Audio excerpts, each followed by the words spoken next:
Kanti-ke, here's another red flag. You see those people that feel the need to defend a wrongdoer. For example, the moment someone starts exposing what was done to them, like, for example, when they expose such on the internet and on social media, and then you have these people that rush in with, there's always two sides of the story. Be careful of those people.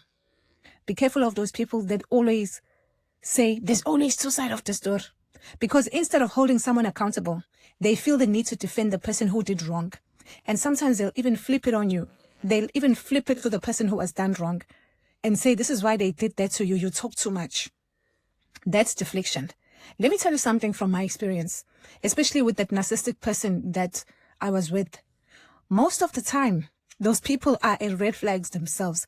Why? Because what you're exposing is triggering something inside of them.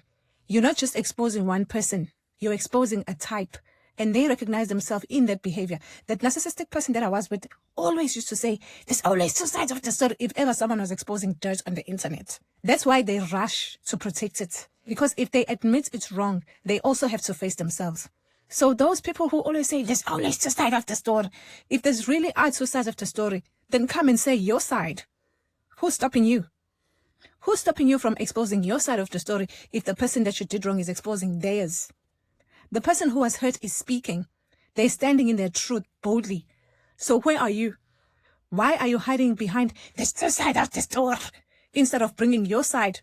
Bring your side of the story as well to the internet. If the person who's exposing you is on the internet exposing you, bring your side. Because most of the time when they do speak, those people, the manipulation shows. People are not stupid. People can see through the performance. Because most of the time, you know what happens. That's why they stay quiet. That's why they hide. That's why they send defenders instead of showing up themselves. And those defenders, a lot of the time, it's their family members who are enablers, people who benefit from keeping the truth buried. But fortunately, not in this day and age, you cannot fool everyone. So my sister, you better be careful when that person says, there's always two sides of the story. Okay, then. There's always two sides of the story, all right? But that other side must also speak, okay? Until then, stop silencing the one who finally found the courage to tell the truth. How about that?